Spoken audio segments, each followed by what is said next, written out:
Bismillahirrahmanirrahim. Assalamualaikum warahmatullahi wabarakatuh.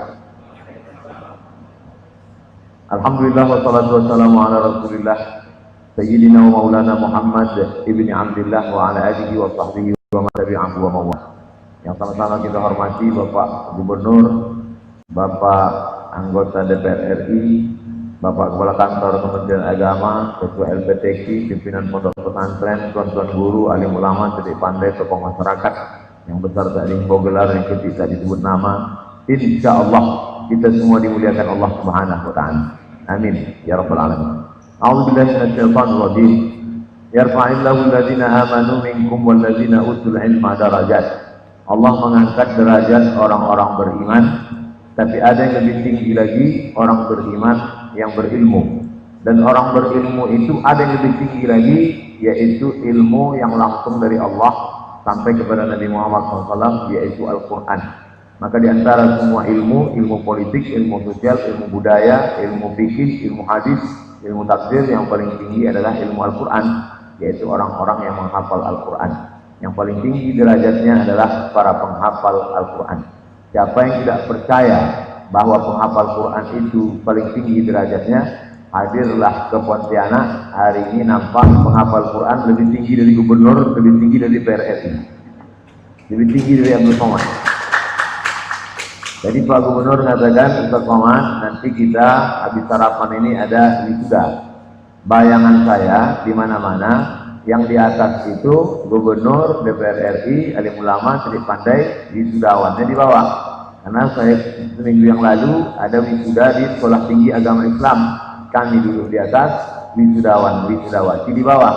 Tapi ternyata dari mulai susunan pun seluruh kabupaten kota provinsi di Indonesia yang mau mewisuda, makanya gambar ini mesti ditunjukkan supaya orang tahu cara membuatnya. Beginilah cara wisudawan, wisudawati tahfiz Quran. Bukan pejabat yang di atas, kita yang di bawah. Di atas. Ustaz pun ikut di bawah. Nah, ini susunan. Lalu kemudian yang kedua, kata Nabi SAW, Fayurukum, orang yang paling baik di antara kamu bukan yang paling tinggi jabatannya, bukan yang paling banyak hartanya, bukan yang paling ganteng rupa wajahnya.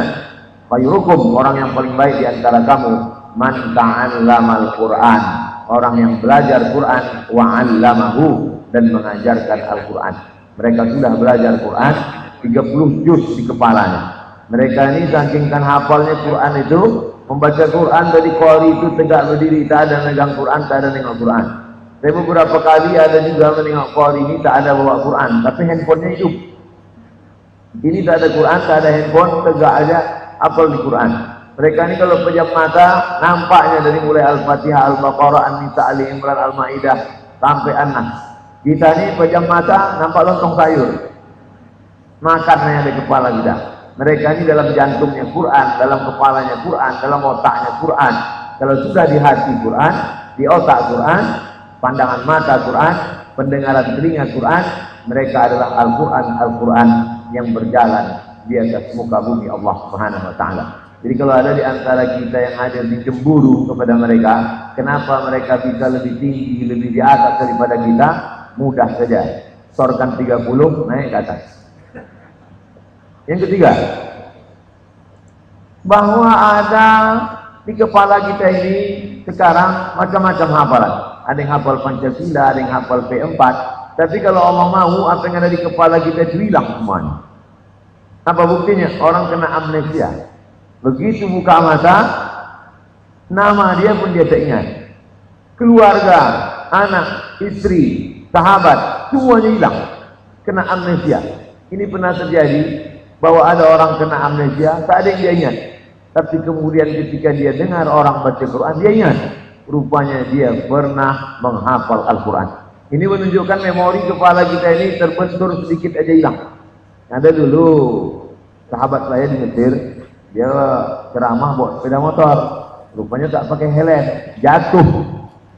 Kata dia, aku nih mas, abang kau ini dulu pernah banyak hafalan-hafalan, tapi hilang udah. Kata saya, bang, kita dulu di kampung kalau radio itu rusak kan kita pukulkan sekali lagi balik, misalnya suaranya gitu deh. Tapi ada satu memori yang tidak pernah hilang. Apa itu? Al-Quran. Allah berjanji, inna nahnu nazzalna dzikra wa inna lahu lahafizun. Kami yang menurunkan Quran ini, kami juga yang menjaganya. Dan kalau Allah sudah menjaga, tak ada yang bisa menghilangkannya. Manusia semuanya menjaga, kalau dihilangkan Allah hilang. Allah menjaga, semua manusia menghilangkan, tak akan hilang. Itulah menunjukkan orang yang amnesia itu lupa alamat, lupa ini. Apalagi utang. Utang ini tak amnesia pun lupa. Tapi Al-Quran tak akan hilang dari kepala. Sudah banyak contoh di dunia ini. Yang keempat, ada nanti di akhirat itu orang tua punya kekhususan di atas kepalanya tajum minan nur, mahkota dari cahaya. Kita tahu crown, mahkota itu hanya dipakai oleh raja dan ratu. Tapi nanti dia bukan raja, dia bukan bangsawan, dia bukan darah biru, tapi di akhirat dia pakai mahkota. Siapa itu? Itulah orang yang anak-anaknya penghafal Al-Quran. Jadi yang di atas ini ayah mereka, emak mereka, di akhirat nanti mereka adalah orang-orang yang di atas kepalanya ada mahkota dari Al-Quran. Kita kalau masih ingin mendapatkan mahkota dari Quran, maka anak-anak kita didik menjadi para penghafal Al-Quran. Yang belum punya anak, mudah-mudahan dikasih Allah anak.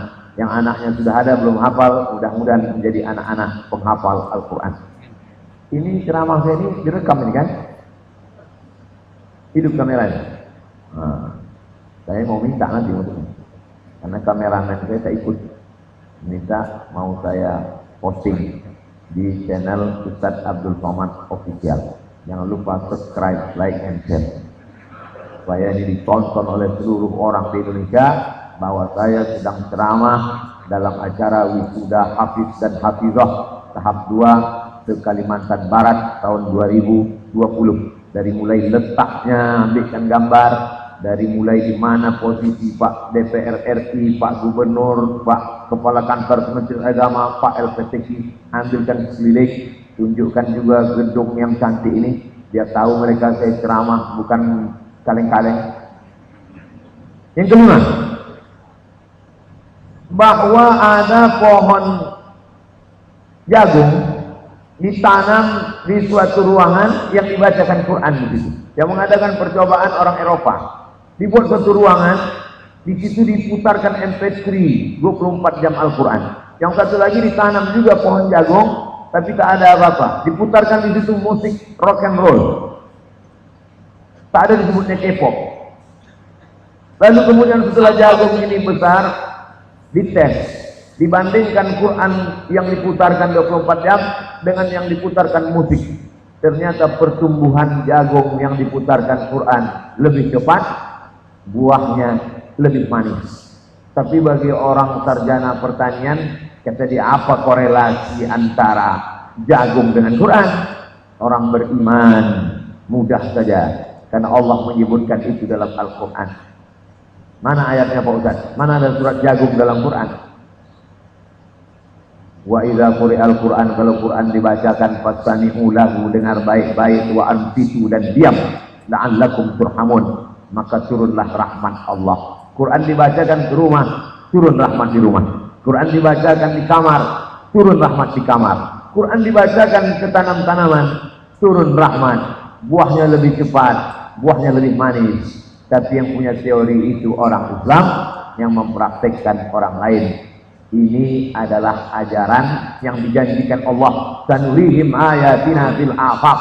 Kami akan tunjukkan tanda-tanda kebesaran kami di atas dunia ini, hatta yatabayyana lahum, sampai jelas bagi manusia ini annahul haq, bahwa Quran ini adalah kebenaran. Tanzilal azizir rahim, yang datang dari Allah Subhanahu wa taala. La ya'tihil batilu min baini yadayhi wala min khalfihi. Dia tidak ada kebatilan dari muka, dari belakang, dari kanan, dari kiri, dari atas, dari bawah, dari luar, dari dalam, karena dia datang dari Allah Subhanahu wa ta'ala. Yang keenam, bahwa Al-Quran itu tidak hanya bercerita tentang surga neraka. Al-Quran bercerita bahwa manusia itu diciptakan dari nutfah. Dari nutfah berubah menjadi alaqah, segumpal darah. Dari darah berubah menjadi mudghah, segenggam daging. Dari daging berubah menjadi idhaman, menjadi tulang. Fakasawna al-idhama lahma, tulang dibalut dengan daging. Tsumma ansa'nahu khalqan akhar. Kami rolah daging itu menjadi makhluk yang sempurna. Maaf beribu maaf. Sperma 40 hari.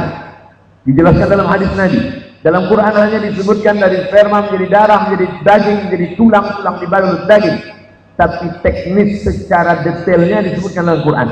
40 hari sperma, 40 hari darah, 40 hari daging berubah menjadi tulang dibalut oleh daging. Tsumma ansa'nahu khalqan akhar. Lalu kami bentuk dia menjadi makhluk yang lain, bukan darah, bukan tulang, bukan daging, tapi makhluk yang sempurna. Ditutup ayat itu dengan fatabarakallahu ahsanul khaliqin. Maha suci Allah, sebaik-baik pencipta. Kebetulan saya di panel dengan SPOG, spesialis obgyn, spesialis kandungan. Saya Pak spesialis kandungan di televisi. Kata Pak spesialis obgyn, saya pernah ikut seminar internasional Ustaz Komand. Lalu yang jadi narasumbernya dokter kandungan dari Amerika. Saya ceritakanlah dalam kitab suci kami yang diturunkan kepada Nabi Muhammad SAW 14 abad yang lalu, bahwa manusia itu diciptakan dari sperma, berubah menjadi darah, berubah menjadi daging, berubah menjadi tulang dibalut menjadi daging, menjadi makhluk yang sempurna, lengkap dengan detailnya 40 hari. Apa pendapat Anda wahai dokter Amerika? Kata jawab dokter Amerika itu lama dia termenung, padahal ini rahasia baru terbuka sekitar 200 tahun yang lalu. Dari mana orang yang 14 abad tahun lalu tak bisa tulis baca itu bisa tahu? Lama dia termenung, kata dia, mungkin Nabi kalian itu udah punya teleskop. Karena dia orang rasionalis, tak percaya dia kepada malaikat Jibril, tak percaya dia kepada yang gaib, tak percaya dia kepada Allah. Mereka menganut paham filsafat materialisme. Materi artinya benda, bisa ditengok, bisa didengar, bisa dipegang, bisa disentuh. Itu yang ada. Malaikat tak ada, Tuhan tak ada, munkar tak ada, nakir tak ada, surga tak ada, neraka tak ada, puncaknya Allah pun tak ada. Tapi kemudian ketika mereka menghadapi sesuatu itu, maka jawabannya, itulah maka sebagian orang-orang barat itu masuk Islam. Mereka masuk Islam bukan karena kita ledakkan kedutaannya. Mereka masuk Islam bukan karena kita bawakan pedang, kita ancam masuk Islam, kalau tidak aku pancung kepalamu. Mereka masuk Islam karena bukti kebenaran ilmiah yang ada dalam Al-Quran. 7. Sampai berapa nih Pak Ustaz? Sampai 10, tak banyak-banyak. 7. Bahwa ada di Quran itu bercerita tentang perang antara Romawi dengan Persia. Nama suratnya surat Ar-Rum. Begitu saya sebut surat Ar-Rum, langsung di kepala mereka nampak Rum. Kita gitu sebut Rum, terbayang tetangga di rumah Pak Rum. Ghulibatir Rum, bangsa Romawi dikalahkan. Siapa yang mengalahkan bangsa Romawi? Bangsa Persia. Di mana perang itu terjadi? Di adnal ardi, di bumi yang terdekat. Di terjemah Al-Quran semuanya mengatakan peperangan antara Rom dengan Persia itu di adnal ardi, di bumi terdekat. Di mana bumi terdekat yang dimaksud itu? Dead Sea, Dead mati, Sea laut, Dead Sea laut mati. Letaknya di Yordania. Perang antara Romawi dengan Persia terjadi lokasinya di laut mati, dan itu disebut bumi terdekat. Kenapa disebut bumi terdekat? Karena memang lokasinya dekat dari kota Al-Madinah Al-Munawwarah. Berabad-abad orang Islam memahami makna ayat itu, bahwa laut mati itu bumi terdekat, bumi terdekat, bumi terdekat. Sekarang diteliti orang, ternyata ada terjemah lain. Bukan maknanya bumi terdekat, tapi bumi terendah. Karena memang makna adna menurut Al-Quran adalah rendah. Adna itulah asal muasal dunia. Dunia ini rendah, akhirat itu tinggi. Adna rendah. Kenapa disebut laut mati itu bumi terendah? Setelah diukur oleh pakar geologi, pakar ilmu bumi, permukaan bumi yang paling rendah di bawah permukaan laut adalah laut mati. Dari mana Nabi Muhammad SAW tahu itu? Jadi Allah Subhanahu wa taala, sanurihim ayatina fil afaq. Kami akan menunjukkan tanda-tanda kebesaran kami sampai jelas di mata mereka bahwa Muhammad itu adalah Rasul utusan Allah, bahwa yang dia bawa itu bukan hasil kepala, hati, jantungnya, tapi itu Wa ma yantiqu 'anil hawa, dia tak bicara mengikut hawa nafsunya, in huwa illa wahyun yuha, melainkan wahyu dari Allah Subhanahu wa taala. 8. Wal jibala autada, kami jadikan bukit-bukit itu sebagai pasak. Dulu orang Islam memahami bukit sebagai pasak, ya pasak aja. Sebagaimana orang membuat kemah, lalu kemudian tiang kemah ditancapkan di atas tanah, supaya tiang kemah ini tak bergoncang, maka tiang kemah dipasang pasak. Itulah makna pasak. Tapi sekarang orang memahami makna pasak berbeda. Rupanya kulit bumi ini bergerak, dan kebetulan lempengan-lempengan kulit bumi ini itu tepatnya semua dari mulai Sumatera yang bagian pantai barat sampai ke bawah. Kebetulan saya kemarin beberapa bulan yang lalu pergi di BNPB, Badan Nasional Penanggulangan Bencana. Dibawalah saya melihat peta di mana lempengan bumi yang bergeser bergerak. Ditunjukkanlah oleh Pak Jenderal Ustaz Somad, inilah lempengan bumi Indonesia yang paling rawan gempa bumi. Ditunjukkannya lah dari pantai Aceh, tsunami itu terjadi karena lempengan bumi di tengah laut itu bergeser bergoncang, maka terjadi gempa di tengah laut, naiklah airnya ke darat yang disebut dengan tsunami, bahasa Jepang, artinya air yang naik ke atas pantai. Tunjukkannya dari Aceh turun ke Sumatera Barat, makanya Sumatera Barat juga gempa, turun ke Bengkulu, turun ke Jakarta, dan yang bagian bawah saja.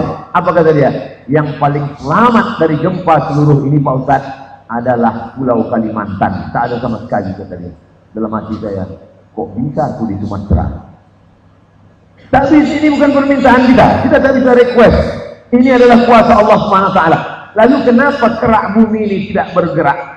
Kerak bumi seperti taplak meja di atas, yang kalau datang angin kencang dia bergoyang. Kenapa taplak meja yang kuat tidak akan copot? Karena ada paku-pakunya. Paku bumi ini adalah bukit-bukit itu. Dan nanti sampainya masanya gunung-gunung itu akan tercabut. Disebutkan dalam Al-Quran. Wal jibala autada, bukit-bukit itu sebagai pasak bumi ini, dan sampai masanya pasaknya itu akan tercabut. Apa kata Allah SWT? Wa takunul jibalu kal ihnil maufush. Gunung-gunung itu macam bulu kambing yang dihembus angin. Orang Arab kalau mau musim dingin, dicukurnya bulu kambing itu, nanti dipintal menjadi benang, dijadikan sebagai jaket wol supaya badan kuat. Ketika bulu kambing dicukur, diletakkan di atas tikar, datang angin puting beliung, maka terbanglah bulu kambing dihembus angin. Begitulah Gunung Bromo, Gunung Kidul, Gunung Sibaya, Gunung Merapi, Gunung Kelut, seperti bulu kambing dihembus angin. Kalau gunung-gunung, bukit-bukit itu seperti bulu kambing dihembus angin. Lalu Abdul Somad yang beratnya 50 sekian kilo ini bagaimana di hadapan Allah Subhanahu wa taala? Ini menjadi dalil juga bapak-bapak, ibu jangan selalu takut makan banyak, karena ini nanti yang selamat dari pukulan angin topan hari kiamat. Yang ke-9, bahwa Allah Subhanahu wa taala menciptakan suatu makhluk bernama manusia, dan manusia itu hidup di atas dunia. Dia tak tahu mana timur, mana barat, mana selatan, mana timur, mana tenggara. Maka diciptakan Allah lah bintang ke bintang. Nampaklah bintang timur, nampaklah bintang kejora. Lalu kemudian bagaimana tentang kebenaran? Filosof-filosof Socrates, Demokritos, Aristoteles, Thales itu hanya tahu bahwa Tuhan ada, tapi nama Tuhan itu dia tak tahu.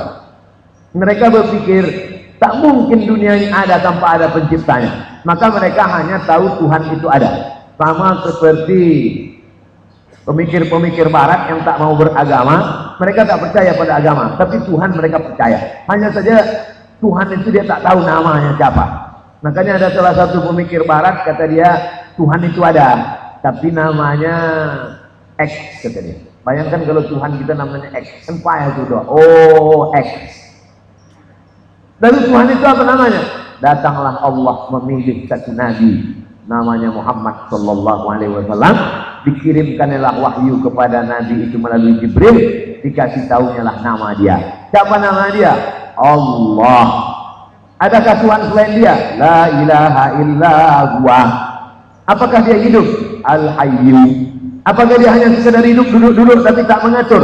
Al-Qayyum. Apakah dia ada lelah, letih, mengantuk? La ta'khudhuhu sinatun wa la naum. Kalau manusia punya harta, pejabat punya kekuasaan, Allah itu punya apa? Lahu ma fis samawati wa ma fil ardh. Tidak ada yang bisa datang ceramah ke Kalimantan Barat kalau tidak ada surat izin. Lalu kemudian di dunia ini ada yang bisa berbuat tanpa izin dia. Man dzalladzi yashfa'u 'indahu illa bi'iznihi. Tahu tak dia apa yang terjadi di atas dunia ini? Ya'lamu ma baina aydihim wa ma khalfahum wa la yuhituna bi syai'in min 'ilmihi illa bima syaa. Apa batas kekuasaan dia? Wasi'a kursiyyuhus samawati wal ardh. Ada tak dia letih mengatur alam ini, menghitung berapa pokok kayu yang jatuh, berapa yang mati, berapa yang hidup, berapa yang pingsan, berapa yang sakit. Wala ya'uduhu hifdhuhuma. Hebat tak dia? Besar tak dia? Tinggi tak dia? Wala ya'uduhu hifdhuhuma wa huwal 'aliyyul 'azim. Itu maka kalau ayat kursi itu dibaca, diamalkan, maka setan-setan takut kepada orang yang membaca itu, karena puncak daripada tauhid mengenal Allah ada dalam ayat kursi. Kenapa kemarin Pak Ustaz ada tetangga saya kerasukan setan, saya bacakan ayat kursi, setan suka keluar? Karena perbuatan kau sama setan itu adik-beradik. Efek dari Al-Quran itulah yang membuat setan itu takut. Bukan hafalannya, bukan pistolnya. Yang penting itu bukan pistolnya, tapi man behind the gun. Orang yang memegang pistol. Pistol dipegang anak kecil kelas 5 SD. Jilat-jilat guru jadi tembak ya. Tapi kalau dipegang oleh tentara, polisi, maka dia terarah. Begitu juga dengan Al-Quran ini. Ke-10 bahwa Allah Ta'ala berjanji kalau Al-Quran ini dijaga, maka akan dijaganya lah negeri itu. Walau anna alal qura amanu, kalau penduduk negeri, kampung, kabupaten, kota, desa, provinsi itu beriman, wattaqau, takut kepada Allah, janji Allah, la fatahna alaihim barakatin, kami bukakan barokah minas sama, dari langit, wal ard, dari bumi. Di antara mau mengundang barokah Allah adalah dengan memperbanyak penghafal Quran. Diwisudalah hari ini sekian puluh, targetnya ada 5.000 penghafal Quran di Kalimantan Barat. Allahu Akbar. Lama saya berpikir, dari mana datang angka 5.000 ini? Saya orangnya, kalau gubernur, bupati, wali kota cerita, saya dengar aja, tak saya tanya. Karena kalau saya tanya, masa Ustaz bertanya, nampak betul bodohnya. Saya dengar aja, ini mesti ada 5.000 nih kita Pak Gubernur. Yang sekarang di Sudan ini berapa Pak? Sekitar 50 kan. Saya hitung. Jadi kalau 1 bulan 50, potong bulan Ramadan dan bulan-bulan libur, taruhlah 1 bulan 50, 10 bulan berarti 500. Untuk mencapai 5.000 berarti mesti 10 tahun. Berarti 2 periode.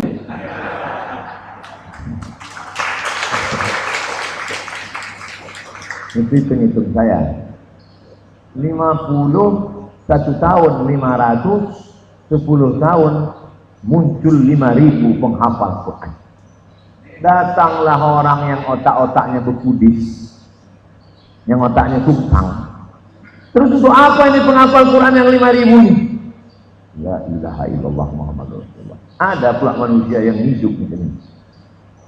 Sudahlah dikasih Allah nyawa, dikasih Allah makan, dikasih Allah nafas, melawan kitab suci Allah, hidup lagi. Dan Allah biarkan dia hidup. Kenapa dibiarkan Allah? Itulah Allah bijaksananya yang luar biasa. Inna rahmati sabaqat ghadabi. Sesungguhnya rahmatku lebih mendahului murka. Mau kemana para penghafal Quran ini? 1. Penghafal Al-Quran bisa menjadi dokter spesialis anak. Dialah yang akan menjelaskan ayat tentang sperma, darah, daging, tulang tadi. Sehingga nanti ceramah-ceramah di masjid itu berkualitas. Berikut ini mari kita dengarkan Kultum Ramadan yang akan disampaikan oleh Al-Hafiz Fulan bin Fulan, SPOG, spesialis kandungan dari Universitas Islam Indonesia Yogyakarta. Maka dia ceramah khusus Ramadan cerita tentang kandungan. Jadi masjid ini tidak lagi diobok-obok. Sekarang masyarakat ini pusing kepalanya. Yang ini cerita tentang khilafiyah, masalah kaki celana, masalah janggut, masalah sayyidina, masalah sampai tak sampai. Masyarakat itu sudah lelah. Di kantor dia capek, di jalan dia macet kena razia. Kalau dulu cuma razia SNK BPKB, sekarang razia masker pula lagi. Tiba-tiba di masjid dia mau mencari ketenangan, di masjid pun dia disuguhkan dengan khilafiyah. Inilah malah orang bisa jadi sekuler, jadi liberal, kita bisa jadi ateis orang. Dia kehilangan kepercayaan kepada agama dan tokoh agama. Maka kalau untuk mau meningkatkan kualitas penghafal Quran ini, ada di antara mereka ini nanti yang lolos di Universitas Islam Indonesia jurusan Fakultas Kedokteran, insya Allah. Amin. Ini bukan basa-basi, ini bukan ngawang-ngawang yang saya ceritakan nih. Saya diundang ke Yogyakarta, tapi universitas yang satu ini tak mau nerima saya. Tak apa salah saya. Di Brunei Darussalam ceramah saya. Di Malaysia di UKM Universitas Kebangsaan ceramah saya. Di Universitas Sultan Syarif Ali ceramah saya. Di kampus-kampus besar ceramah saya. Kampus ini tak mau, tak apa-apa. Sakit hati enggak, ingat saja. Datanglah rektor UII ceramah di sana. Kata beliau, yang paling banyak penghafal Quran di kampus ini dapat beasiswa adalah Fakultas Kedokteran. Beasiswa full. Nah, jadi di antara anak-anak penghafal Quran ini, cari mereka yang IPA-nya bagus, yang selesai, masukkan. Maka mereka insya Allah, kalaulah penghafal Quran jadi dokter spesialis kandungan, maka banyaklah ibu-ibu itu yang anaknya soleh. Datang ibu-ibu periksa, ibu sabar ya bu, ibu nanti banyak-banyak hafal Quran, ibu banyak-banyak sholawat, ibu sebelum tidur sholat dulu, wudhu dulu, sholat witir, banyak-banyak baca surat Al-Nasrah. Kalau ibu tenang, anaknya tenang. Jadi dakwah itu tak bisa selamanya dengan ustadz. Kalau saya yang menjelaskan tentang manusia diciptakan dari sperma, berubah menjadi darah, berubah menjadi daging, berubah menjadi tulang, orang dalam hatinya percaya tak percaya. Aku percaya sama Ustaz Somad itu, tapi kalau udah cerita kedokteran tak yakin aku, kata dia. Man takallama fi ghairi fannihi ata bil ajaib. Siapa yang bicara bukan pada bidangnya, bicaranya ajaib-ajaib, aneh-aneh. Itu maka saya tak pernah cerita tentang masalah kandungan. Karena kalau saya cerita kandungan, nanti dokter-dokter bingung. Masalah saya tak pernah kami pelajari macam itu Pak Ustaz. Jadi amat sangat besar kemungkinan. Peluang pertama, spesialis kandungan. Yang kedua, beberapa bulan yang lalu masuklah SMS ke grup tim puas. Kami dari penerimaan TNI Angkatan Darat mencari penghafal Quran prioritas masuk tentara. Tidak masuk ke nomor saya, karena banyak orang tak tahu nomor saya. Nomor saya ganti-ganti. Tapi nomor tim. Ustaz Somad, ini ada peluang penghafal Quran. Penghafal Quran bisa jadi tentara. Prioritas. Maka di antara penghafal Quran itu ditengok mana dia. Kalau yang suaranya bagus, orangnya lembut, macam Ananda tadi, nah itu cocok jadi guru tahfiz, jadi imam di masjid. Tapi kalau ada yang suaranya keras, orangnya tegas, nah itu bagus untuk tentara. Yang salah pasang. Yang lembut dari masuk tentara, yang keras tadi pula jadi guru. Di telinga budak itu. Nah, ini disesuaikan. Ditengok dia. Diundanglah psikolog mengundang mana yang cocok jadi dokter. Ini cocok jadi dokter. Ini cocoknya jadi tentara. Masih viral angkatan laut atau angkatan udara beberapa bulan yang lalu, ada videonya viral, dites oleh komandannya. Baca Quran, viral videonya. Artinya apa? Tentara, polisi, penghafal Quran. Bayangkan kalau polisi itu hafal Quran, razia ya. Anak-anak ini memanglah belum layak dapat SIM. Cuman bapaknya membiarkan dia naik motor, ditangkap sama Pak polisi. Gini, baca Yasin, baca Qul Huwallah. Hukumannya hukuman mendidik. Hukumannya adalah hukuman yang Qur'ani. Membuat anak-anak ini menjadi pandai baca Quran. Kamu karena belum lagi layak dapat SIM, mau ditilang pun tak bisa. Nanti kamu dan bapakmu datang ke kantor Kapolsek setiap sore, soran juz 30 amma yatasaalun. Kenapa itu hukumannya? Karena dia adalah para penghafal Al-Quran. Yang ketiga, kalau ada penghafal Quran menjadi imam itu biasa, penghafal Quran jadi guru tahfiz itu biasa, tapi dikoordinir dengan cara yang sistematis yang bagus. Nah ini baru luar biasa. Ustaz Abdul Somad, kabupaten yang ada di Provinsi Kalimantan Barat ada 14 kabupaten. 14 kabupaten, kalau satu kabupaten itu ada 10 kecamatan, itu berarti sudah ada 140. Maka diadakan fit dan proper test imam. Gubernur, bupati, wali kota, camat duduk bersama bagaimana kualitas masjid-masjid kita ini. Saya berapa kali perjalanan naik kendaraan keluar kota, berhenti di jalan, sholat, lalu kemudian di masjid itu sholat maghrib, sholat isya, sholat subuh, macam-macam yang saya dengar. Allahu Akbar. Ghairil maghdubi alaihim waladdallin. Amin. Ijazah. Entah mana huruf ra, entah mana huruf za, entah mana wa, entah mana ijazah semua. Kita pun tak sabar dalam sholat. Selesai sholat, Assalamualaikum warahmatullahi wabarakatuh. Waalaikumsalam warahmatullahi. Kamu orang sini? Iya Pak. Kenapa ijazah yang maju? Masih syukur ada dia maju Pak Ustaz. Kalau tak ada dia maju, tak sholat orang di sini. Kualitas imam sekarang imam asal maju saja.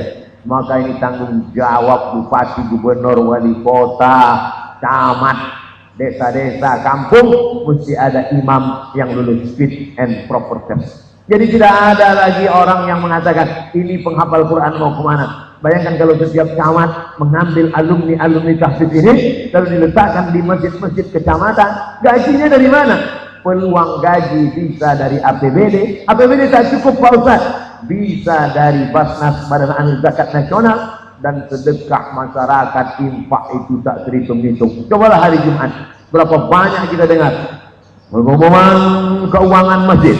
Sebelum khotib naik mimbar, kami bacakan masjid ini ada uang 200 juta. Karpet sudah bagus, AC sudah bagus, kipas sudah bagus, WC sudah bagus. Tak tahu dia duit itu mau kemana dipakai. Padahal uang ini amat sangat bisa. Tapi Pak Ustaz, kami tak bisa ganti imam yang lama ini. Kita tak ada mau ganti imam. Kita tidak ada mau kudeta imam. Kita tidak ada mau memecat imam. Hanya buat penerimaan imam. Syarat juz 30. Penerimaan imam syarat 30 juz. Insya Allah lulus mereka semua. Karena mereka sudah diwisuda. Siapa yang akan mengetes? LPTQ. Siapa yang akan mengetes? LPTQ kabupaten, kecamatan, bekerja sama. Kepala daerah, LPTQ kecamatan, sampai kepada kepala kantor Kementerian Agama, dari Kanwil, Kemenak Kota, Kabupaten, sampai ke KUA. Maka kalau diberdayakan ini, maka berkualitaslah masjid-masjid. Dan masjid kita tidak hanya imam, mereka pula membuka TK Quran. Dari mulai TK Quran, SMP Quran, SMA Quran, SD Quran.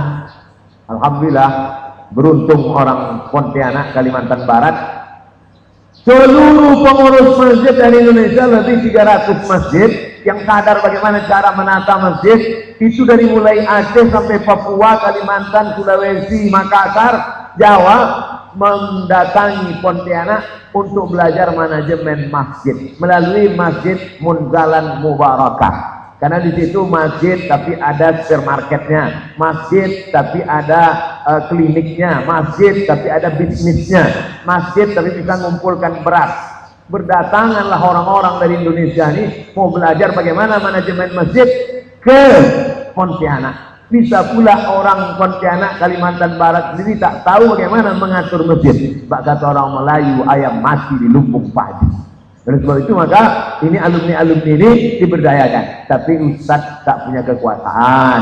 Saya hanya punya ide pemikiran. Itulah senangnya saya bisa bicara di depan bapak-bapak. Pak Gubernur ada, Bapak LPTQ ada, Kementerian Agama ada, Bapak DPR RI ada. Sudah saya sampaikan. Sehingga nanti kalau ditanya Allah di akhirat, bagaimana kemarin itu alumni-alumni penghafal Quran? Sudah aku sampaikan ya Allah di hadapan DPR RI, Gubernur, LPTQ, Kementerian Agama. Apa mereka buat? Tak tahu. Sudah itu aku balik ke Pekanbaru ya Allah. Yang keempat, peluang untuk para penghafal Quran melanjutkan pendidikannya. Di Maroko, kebetulan saya di Maroko belajar di Darul Hadis. Darul artinya rumah, hadis rumah hadis. Karena di situ belajar hadis saja. Sahih Bukhari, Sahih Muslim, Sunan Abi Daud, Sunan Nasa'i, Sunan Tirmidzi, Sunan Ibnu Majah, Muwatta Malik, Musnad Al-Hakim, Mustadrak Al-Hakim, Musnad Ad-Darimi, Sunan Musannaf Ibni Abi Saibah. Tapi kemudian ada satu khusus belajar qiraat. Syarat untuk mengambil qiraat ini mesti hafal Quran. Letaknya di kota Rabat. Namanya Universitas Muhammad V. Muhammad V Raja Maroko punya anak namanya Hasan II. Meninggal Hasan II, sekarang Muhammad VI. Muhammad VI ini kalau meninggal nanti naik anaknya Hasan III. Itu saja namanya dibalik-balik. Muhammad Hasan, Hasan Muhammad. Di Muhammad V ini, namanya Universitas Muhammad V, ada satu jurusan namanya jurusan qiraat. Kita di Asia Tenggara ini membaca Quran dengan bacaan qiraat Hafs an Asim. Sedangkan mereka di Maroko bacaannya qiraat Warsh. Walam yakul lahu kufuwan ahad. Walam yakul lahu kufuwan ahad. Alladzina yuqimuna as-salah. Alladzina yuqimuna as-salah. Alladzina yu'minuna bil ghaib. Alladzina yu'minuna bil. Bacaan-bacaan yang banyak ini, qiraat yang masyhur, ada qiraat mutawatir 7, ada qiraat masyhur 3, ada qiraat syadz 4, 14 cara qiraat membaca Quran. Maka mereka yang akan mengembangkan tilawatil Quran di masa akan datang akan ada di sana LT qiraat, MA qiraat, doktor qiraat, S1, S2, S3. Peluang luar biasa. Maka dicari di antara mereka yang paling hebat nahwu sorab baca kitab kuningnya, lalu kemudian dikirim mereka ini untuk mempelajari qiraat. Di Al-Azhar itu sendiri ada satu fakultas namanya, ada kuliah usuluddin, ada fakultas syariah, ada fakultas sastra, ada fakultas bahasa Arab, tapi ada satu namanya Kulliyatul Qur'anil Karim, kuliah Fakultas Al-Quran, syaratnya hafal 30 juz. Peluang keluar negeri 5. Dengan hadirnya 5.000 penghafal Quran, itu peluang kita. Kalau dikirim ke Mesir semuanya, ke Maroko semuanya, tiket pesawatnya, hotelnya mahal kosong. Oke, kita kirim 2-3 orang. Tapi di Pontianak kita pula buat. Jadi kami sempat bicara dengan Pak Gubernur, pilihannya 2. Yang pertama, di Fakultas Usuluddin itu ditambah jurusan. Kita selama ini tahu Fakultas Usuluddin itu jurusannya 3. Pertama, tafsir. Kedua, hadis. Ketiga, akidah filsafat. 3 prodi. Maka bisa ditambah 1 prodi lagi, jurusan qiraat. Karena tuntutan yang begitu banyak. Tapi bisa juga kita buat pilihan yang kedua, namanya Ma'had Ali. Ma'had Ali itu sama dengan STAI, Sekolah Tinggi Agama Islam.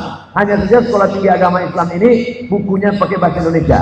Kalau Ma'had Ali pakai bahasa Arab, dosen mengajar pakai bahasa Arab, kitabnya kitab Arab, maka Ma'had Ali ini ada spesialisasinya bidang fikih mazhab Syafi'i. Ada Ma'had Ali itu bidangnya perbandingan mazhab Hanafi, Maliki, Syafi'i, Hambali. Ada pula Ma'had Ali itu khusus hadis.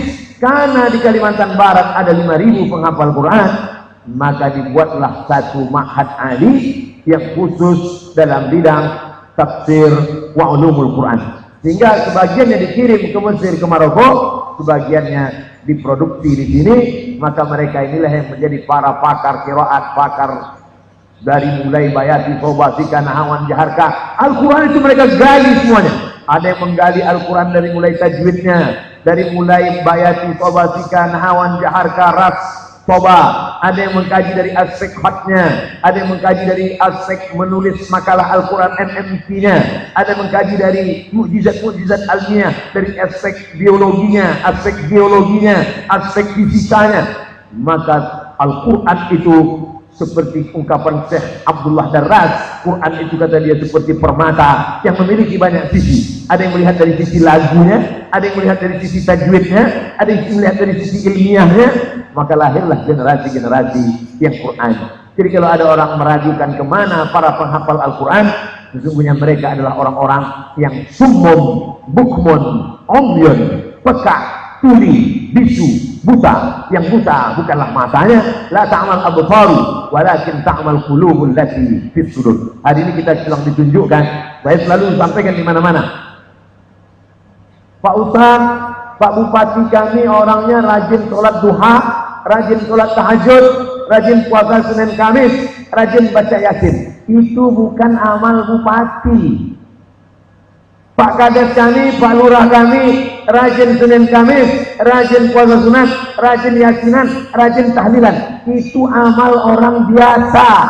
Amal pejabat adalah membuat sesuatu yang terkait dengan kebijakan. Seperti yang kita lihat hari ini, bagaimana mestinya sikap seorang yang punya kekuasaan terhadap para penghafal Quran. Mumpung jabatan masih ada di dalam genggaman, mumpung tanda tangan masih laku, ketika Allah masih pakai itu, pakailah untuk menolong Al-Quran, menolong penghafal Quran. Insya Allah terwujudlah cita-cita 5.000 penghafal Quran di Kalimantan Barat, insya Allah. Allahu Akbar. Saudara yang dimuliakan Allah Subhanahu wa Ta'ala, itulah beberapa poin yang dapat saya sampaikan. Akhirnya saya ucapkan selamat kepada seluruh wisudawan, wisudawati. Pesan terakhir untuk anak-anakku sekalian, bahwa nanti kalian masuk ke dalam surga Jannatul Firdaus karena kalian adalah para ahlul Quran. Ahlul Quran disebut dengan ahlullah, keluarga Allah. Allah tak punya anak, Allah tak punya istri, Allah tak punya apapun, karena Allah itu lam yalid walam yulad walam yakul lahu kufuwan ahad. Tapi dalam hadis ada disebut keluarga Allah. Kenapa Allah tiba-tiba punya keluarga? Siapa itu? Mereka lah para penghafal Quran. Kalau kalian masuk ke dalam surga dan penghafal Quran dikasih hak otoritas untuk memberikan syafaat, maka kalian kasihlah syafaat untuk Abdul Somad. Mau? Yang mengganggu aja, katakan dia. Setuju? Tak bisa bilang setuju, karena pakai masker.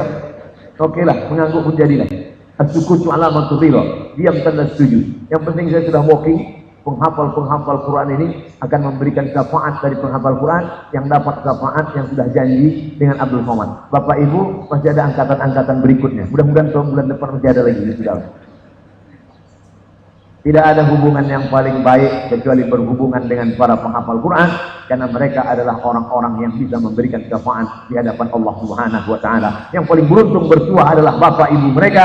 Mereka hafal 30 juz, satu hari mereka mengulang hafalan paling tidak 2 juz, berarti satu bulan mereka hatam 2 kali, dan satu tahun mereka hatam 24 kali. Kalau orang tuanya hidup, senang, lapang hidupnya. Kalau orang tuanya meninggal dunia, lapanglah kuburnya. Mudah-mudahan anak cucu kita termasuk para penghafal Quran. Allahumma arhamna bil Quran. Curahkan rahmatmu kepada kami dengan kemuliaan Al-Quran. Allahumma ja'al hadzal balada baladan aminan mutmainnan ya'tihi rizquhu min kulli makan. Jadikan Kalimantan Barat ini negeri yang aman, damai dengan kemuliaan Al-Quran. 5.000 penghafal Quran, 5.000 keluarga-keluarga Allah, 5.000 para pembawa Al-Quran. Mudah-mudahan ini mengundang turunnya rahmat dan barakah untuk Kalimantan Barat ini, ya Allah. Allah mahfazhum min kulli su' wa sar. Jagalah penghafal Quran ini dari segala perbuatan maksiat dan dosa. Allah madfa'an al-ghala wal waba wal fahsya wal riba wal zina wal munkar.